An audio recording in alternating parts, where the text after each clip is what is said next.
بصوا يا جماعه، عشان نبقى متفقين على نقطه مهمه في حته الانفلونسر ده ونقفلها خالص. هو انا بجيب الانفلونسر يعمل ايه؟ انا بتجنن من الناس اللي بتلاقي بيج عليها 1,600,000 واحد ومنزلين اعلان تعالى نزل عندنا بوست لمده اسبوع. ده بيحصل، تعالى نزل عندنا اعلان لمده اسبوع وهتدفع 500 جنيه. ده نوع من انواع الدعايه او الشغل.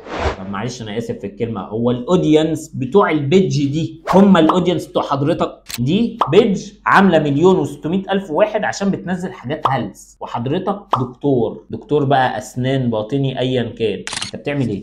مش منطقي، صح؟ مش منطقي ان انا انزل اعلان عندهم مش بالعدد او بالكميه. نفس الكلام على الانفلونسر. هو الانفلونسر عنده 10 مليون فولور، بس مين الاودينس بتوعه؟ هي واحده شكلها حلو واموره وبتنزل فيديوهاتها وهي في الجيم بتتمرن، وهي الصبح مع صاحبتها في الجامعه، وهي بالليل سهرانه مع اصحابها، فعندها 10 مليون فولور. جميل، ملناش دعوه.